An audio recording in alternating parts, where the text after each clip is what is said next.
Welcome to Hannity, and tonight for the entire hour we're going to be joined by a studio audience made up of political, military, and other experts to help us investigate the Bergdahl trade and the deadly consequences it could have for Americans in the future. In addition, tonight you're going to meet some of the families of some of the fallen soldiers who lost their lives, all in an effort to save Sergeant Bo Bergdahl, the former captive who at one time declared himself to be a warrior for Islam. Now, this important edition of Hannity starts right here, right now.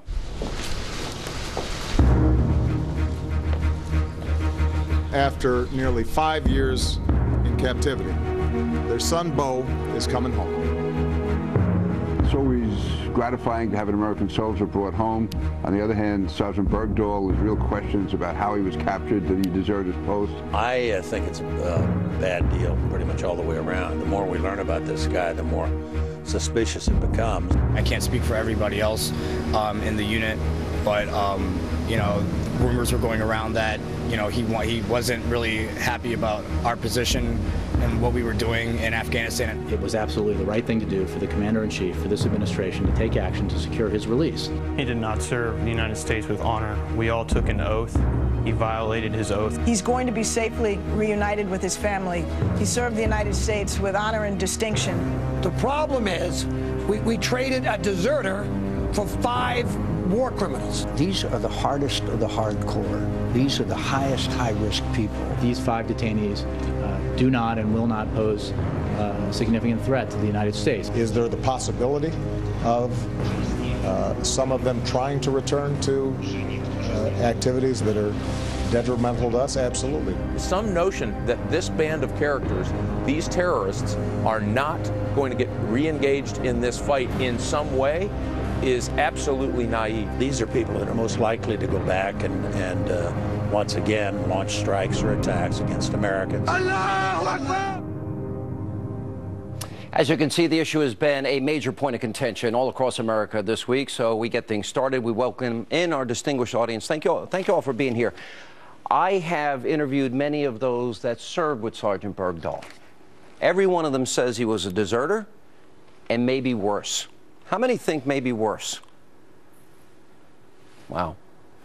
Now, one of the things they keep saying is that he was searching. His platoon leader said that not only did he leave, but he heard radio communication, Andy McCarthy, radio communication of as they were monitoring and trying to find him, they were listening to the locals and cell phones, and they heard people saying, there's a guy that speaks English that's looking for the Taliban.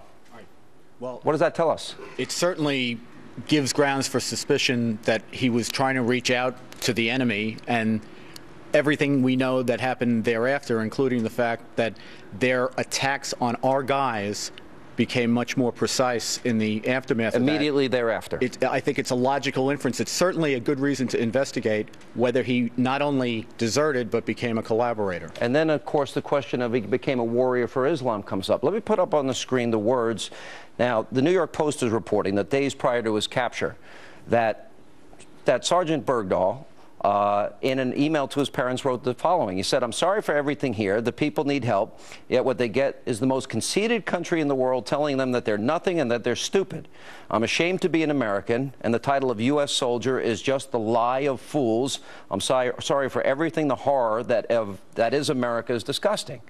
And then he also said, he slammed the U.S. Army in an email to his parents. He said, "The U.S. Army is the biggest joke the world has to laugh at. It is the army of liars, backstabbers, fools, bullies, and the few good sergeants are getting out as soon as they can, and they're telling us privates to do the same."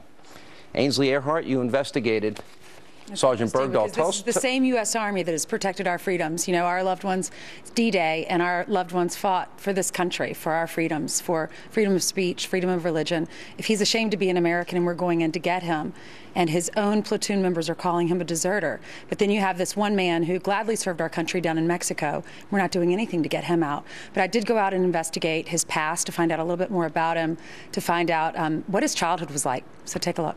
Okay.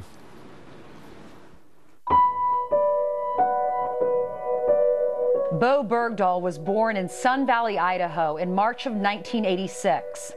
Homeschooling in their Calvinist household, Bo had a somewhat uneventful childhood, working odd jobs as a teenager and getting his GED before enrolling in ballet school. He did like to explore different cultures. He was constantly learning different languages. In 2008, with the wars in Iraq and Afghanistan going strong, he enrolls in the Army. By 2009, his platoon is in Afghanistan. 3 months later, his fellow soldiers say he walks off the base, unannounced and unarmed. We heard straight across that radio and straight through the interpreter's lips that there was an American and he is trying to find someone who speaks English so he can talk to the Taliban.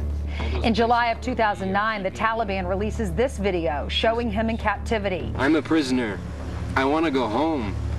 You know, the men, the Afghanistan men who are in our prisons, they want to go home too. Just let me go, get me to come home. Release me. 4 months after that, another video surfaces. Please bring us home so that we can be back where we belong and not over here, wasting our time and our lives and our precious life that we could be using back in our own country. And he won't be seen again until January of this year. A few months later, May 31st, Bergdahl is on his way home. After nearly 5 years in captivity, their son Bo is coming home. Sergeant Bergdahl has missed birthdays and holidays and the simple moments with family and friends which all of us take for granted. But while Bo was gone, he was never forgotten. Cheryl Brandis, you lost your son? Yes. Matthew? Matthew, yeah. How old was Matthew? Matthew was 20 years old. And he lost his life searching for that sergeant. Yes, he did.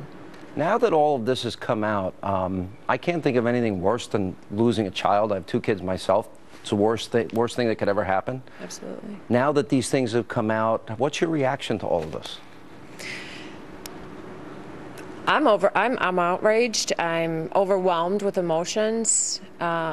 Just with the thought of him being a deserter, and then to find out that he was possibly collaborating with the Taliban, and then for him to be called a hero is outrage. He served with honor and distinction, our government told us. Ken? Matthew would say not. I think. And you're Matthew's stepdad, by the way. Yes. Yeah. And I think if you ask most military people, and we're hearing a lot of them, and if you look on the internet, you're hearing a lot.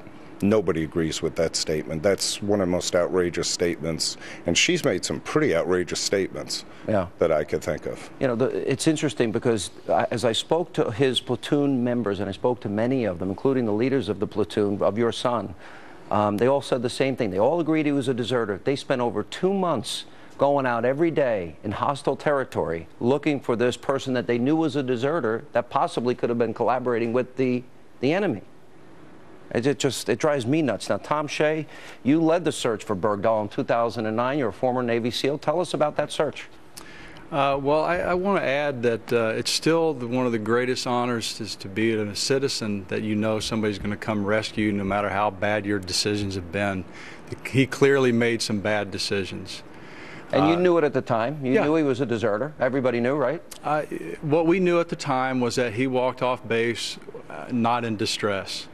Still, the same mission unfolds, is that you get intel, try to find where he is, and you go after him with all the resources possible. Even though the radio transmission, as I was talking with Andy, said that he was looking and seeking for the enemy that wanted to kill all these guys. Still, a better reason to bring him back so he doesn't impart any information to the Taliban. And then the attacks became more precise. He seemed to be giving up the methods. And then, of course, now we find out that he said he had converted to Islam and was a warrior for Allah. Mm-hmm. It's still what's kind of being missed is that you still have to take the opportunity, because that's what you are as an American citizen. You know that somebody's going to come and rescue you. Richard Miniter, is that the right call for the U.S.? I don't know. I would say not. I'd say this puts a giant price tag on the heads of all Americans and American allies across the country and around the world. Also, more importantly, by the president saying that Guantanamo prisoners can be traded for American lives. What you're also saying is that everyone who's been duly convicted in civilian courts, like the blind sheikh who tried to blow up the Lincoln and Holland tunnels in New York. Andy was involved in that case. Andy was one of the prosecutors involved, absolutely. That the blind sheikh could be traded. And already we've seen pressure from the Muslim Brotherhood in Egypt demanding the return of the blind sheikh. We've seen that the Islamists have been able to get the return of the Lockerbie bombers who killed hundreds of people in a mid-air attack in 1988. They went home. The terrorists get to bring their people home because we're willing to bargain with them. And it would be much stronger and much more honorable if the president But the administration said they did not negotiate with terrorists. That's the official line of the U.S. government. By the way, and the incident at Fort Hood is workplace violence. But the very people they negotiated with are the very people who cut off the head of my former colleague, Daniel Pearl. If they're not terrorists, who is? I can't disagree. Judith Miller, I see you shaking your head.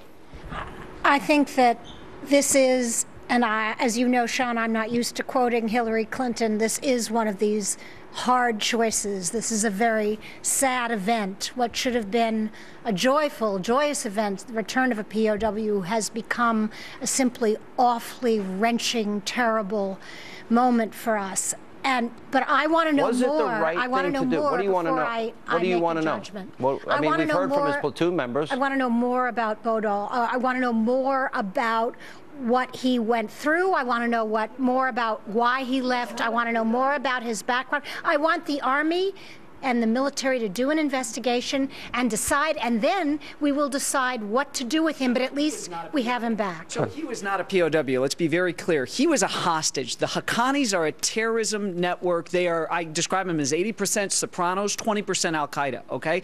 This was a hostage situation. We're not at the end of any war over there right now. We're still going to be there for a couple of more years. And what do we get out of this? Do we get a ceasefire? Do we get anything like that where we actually got an agreement? This characterization of him as a POW is an insult to people who have been prisoners of war. He is not. He was a military hostage. We traded a hostage. It's the first time we've ever done this in our history, to do something like this. I don't think, Gilliam, you were Navy SEAL. How long? Sure, 5 years.